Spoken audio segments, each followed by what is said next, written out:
Elle est partie de son pays, loin là-bas, à la quête d'un bonheur qu'elle pensait tout trouver au Cameroun. Un emploi fictif hautement lucratif à l'hôpital central de Yaoundé.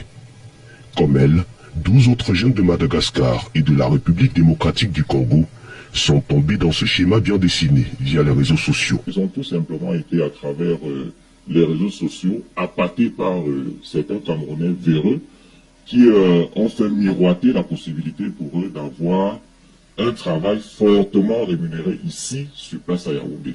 Donc après les formalités administratives de voyage, ils ont pour certains pris de l'avion, notamment les Malgaches, et pour les Congolais, certains ont rallié Yaoundé par voie routière. Une fois arrivés à Yaoundé, ils ont été capturés et séquestrés dans ce domicile au quartier Como dans le 4e arrondissement. Ils y auront passé environ 5 mois d'esclavage, sans le moindre soupçon du voisinage. Si on aurait su un seul instant que les gens étaient là, on allait alerter la gendarmerie. Alors, si on voyait des mouvements, ils étaient vraiment très professionnels. Ils subissaient de mauvais traitements. On leur demandait par exemple d'appeler leur famille pour qu'elles envoient de l'argent. Les filles auraient été probablement soumises à l'exploitation sexuelle. De toutes les façons, les enquêtes qui sont en train d'être conduites, nous édifierons là-dessus.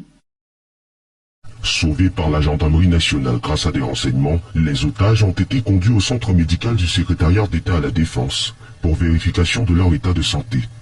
Nous avons constaté que toutes ces femmes, elles ne sont pas enceintes, mais on a traité, il y avait certains qui avaient le palu, dont la goutte épaisse était positive et puis on les a mis sous traitement.